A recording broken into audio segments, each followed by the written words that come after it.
అప్పుల బాధలు వెంటాడుతున్నాయా? అయితే 6 JVR వారి జాతిరత్నాలు ధరించండి.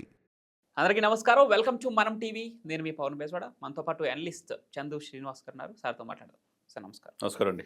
1 1 1 2 2 2 ఇవి సమ్మర్ హాలిడేస్ వస్తే చాలు టీవీలో మారుమోగుతున్నటువంటి ఒక పదాలు.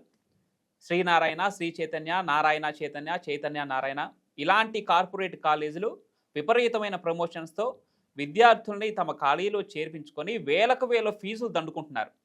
ఓకే, చదువు చెప్తున్నారు, ఫీజులు తీసుకుంటున్నారు. కానీ వాళ్ళకి కనిపించాల్సిన మెరుగైన సౌకర్యాలు, మినిమం కార్టసీ కింద ఆ సదుపాయాలు కూడా కల్పించలేని పరిస్థితి ఈ కార్పొరేట్ కాలేజీలు. మొన్న మహిళా కమిషన్ చైర్మన్ గారు నేరెళ్ల శారద గారు ఆకస్మిక తనిఖీలు చేస్తే మనం చూసాం ఏం జరిగిందో. సోషల్ మీడియాలో ఆ వీడియోలు కూడా విపరీతంగా వైరల్ అయిపోయినాయి. ఎందుకు కార్పొరేట్ కాలేజీలు వేలకు వేలు ఫీజులు దండుకుంటున్నా దానికి తగ్గ చదువు అందించట్లేదు, దానికి తోడు కనీసం భోజన సదుపాయం కూడా కల్పించలేని పరిస్థితి. ఎలా చూడాలి సార్ ఈ ఇన్సిడెంట్ని? దారుణం అండి.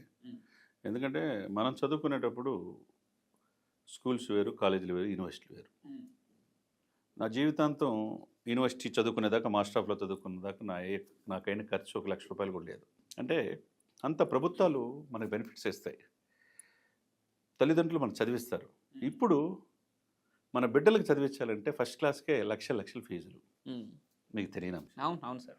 కార్పొరేట్ విద్యార్థిని అభ్యసిస్తే మా అబ్బాయి ఇంజనీర్ అవుతాడు, డాక్టర్ అవుతాడనే ఆశతో పాపం ఒళ్ళంతా గుల్ల చేసుకొని పాపం అప్పులు చేసి ఇటువంటి నారాయణ చైతన్య లాంటి ఇన్స్టిట్యూషన్స్లో చదివిస్తున్నారు. మరి వీళ్ళు తగ్గట్టు మీరు అన్నట్టు వేలకు వేల ఫీజు, లక్షల ఫీజు వసూలు చేస్తున్నారు కదా. దీనికి తగ్గట్టు బేసిక్ నీడ్స్, మౌలిక సదుపాయాలు కల్పించాలి కదా. నేరెళ్ల శారద గారి విషయంలో, తెలంగాణ ప్రభుత్వ విషయంలో, రేవంత్ రెడ్డి గారి విషయంలో మనం ముఖ్యంగా అభినందించాలి. ఎందుకంటే ఎక్కడ సమస్యల్ని ఈ కార్పొరేట్ విద్యాశాలలు పట్టించుకోవట్లేదు, డైరెక్ట్గా విజిట్ చేస్తున్నారు, చెకింగ్ చేస్తున్నారు, ఆకస్మిక తనిఖీలు చేసే హక్కు ఉంటుంది. గతంలో ఉన్నాయి కానీ మహిళా సంఘాలు ఇవన్నీ కూడా ఎవరు పనిచేసిన దాఖలాలు కనపడలా. మీరు చెప్పిన ఈ నేరెళ్ల శారద గారు గతంలో కూడా నారాయణ ఎడ్యుకేషన్ ఇన్స్టిట్యూషన్లో చైతన్యాలు చేశారు. ఆడవాళ్ళకి మరీ దారుణంగా పాపం వాళ్ళు ఎవరు చెప్పుకోలేని పరిస్థితిలో, వాళ్ళకి కనీసం జ్వరం వచ్చినా పట్టించుకునే పరిస్థితి లేదు, భోజనం మెరుగైన సదుపాయం లేదు. ఏదో కోళ్ల ఫారంలో కోళ్ళు కనుక ఇచ్చేసినట్టుగా బాయిలర్ కోళ్ళుగా పిల్లలు తయారు చేస్తే వాళ్ళు పాపం వాళ్ళందరూ కూడా ఆవేదన వ్యక్తం చేశారు. ఫీజులు కొంతమంది ఈ స్ట్రెస్ తట్టుకోలేక, ఈ ర్యాంకుల ఒత్తిడిలో వాళ్ళని చదివించడం ఇవన్నీ కూడా మానసిక ఒత్తిడి తట్టుకోలేక బిల్డింగ్లపై నుంచి దూకి చనిపోయిన కూడా సంఘటనలు కూడా మనం చూసాం. అసలు అంటే మనిషి ప్రాణం తీసే హక్కు మీకెక్కడ ఉంటుంది? వాళ్ళ యంత్రాల్లాగా తయారు చేసేసి మీ డబ్బు కోసం వాళ్ళు ఏదో ర్యాంకులు చేయాలని పరమావధి. మీరు అన్నట్టు 1 2 3 1 కొట్టుడే అంటే మీ అసలు విషయం ఏంటంటే ఆ పిల్లోడు ఎక్కడ చదువుతాడో తెలియదు, మీరే ర్యాంకులు వేసేసుకుంటారు. సరే వేసుకున్నారు, సరే ఒక మనిషి 1 కోటి 10 కోట్లు 100 కోట్లు 1000 కోట్లకి వెళ్ళిపోయారుగా ఇన్స్టిట్యూషన్స్ అన్నీ. మీరు శ్రీలీలలో అల్లు అర్జున్ లాంటి వాళ్ళని బ్రాండ్ అంబాసిడర్గా పెట్టుకున్నారుగా, వాళ్ళకు కూడా 1 కోటి రూపాయలు ఇస్తున్నారు, కోట్లు ఇస్తున్నారుగా. ఎందుకంటే వాళ్ళ అభిమానుల పిల్లలు కూడా ఇక్కడ చేర్చాలనేగా. సార్ ఇదే ఒక పాయింట్. శ్రీలీల బ్రాండ్ అంబాసిడర్ చేసిన ఒక కాలేజ్, ఆ పేరు కార్పొరేట్ కాలేజీ. ఇప్పుడు మనం చర్చించుకున్న కాలేజీలో ఒక కాలేజ్ అది.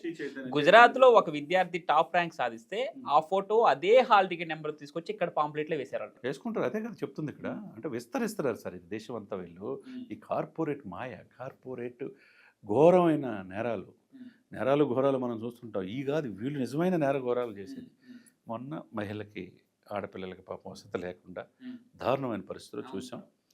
అయినా కానీ వీళ్ళ మార్పులా మళ్ళీ ఈరోజు శ్రీ చైతన్య దగ్గరికి వెళ్తే ఆమె విజిట్ చేసినప్పుడు దారుణమైన పరిస్థితి. 2 రోజుల నుంచి నీళ్లు పోసుకోవడానికి వాటర్ లేవు.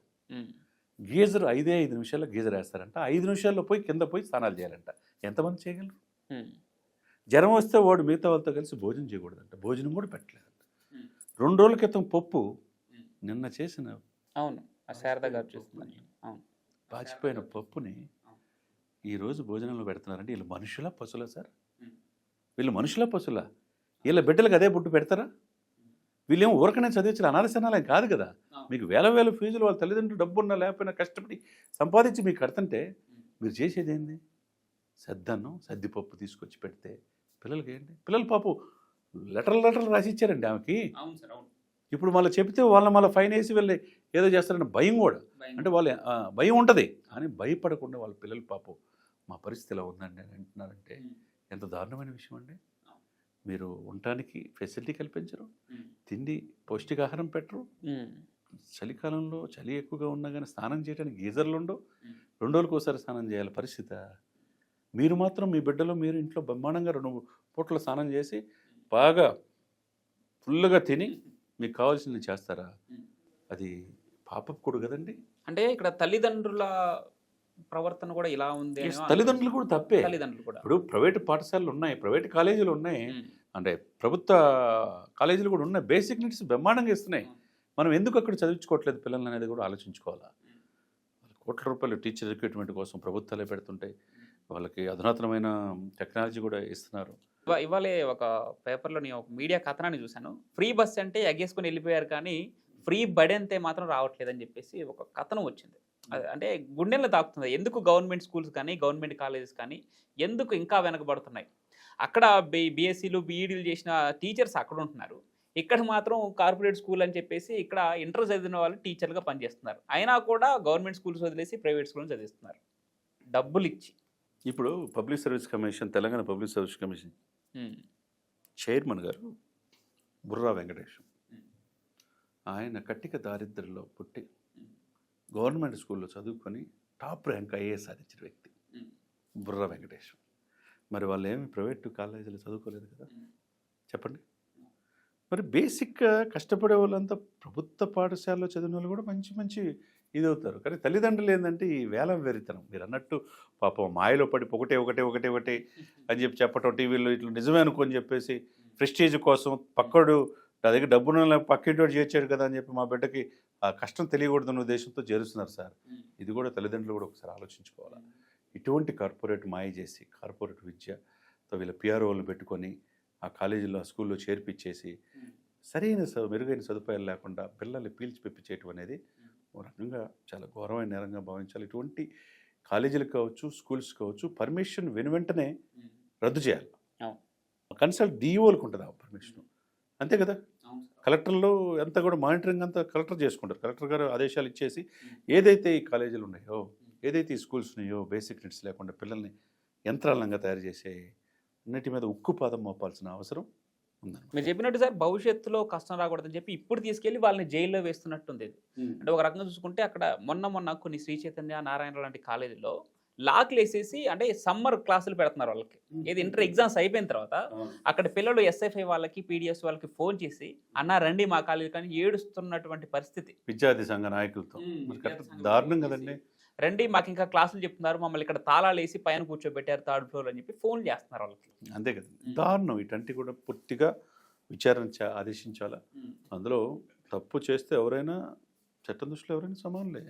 వాళ్ళు ఏమో అతిథులేం కాదు. మేము డబ్బు సంపాదించుకోం, 1000 కోట్లు వెళ్ళాం, ప్రభుత్వాన్ని శాసిస్తాం, అవసరమైతే యాడ్లు ఇస్తాం, కొనుక్కుంటాం, మీడియా కూడా మమ్మల్ని చూపిరనుకుంటే పొరపాటు.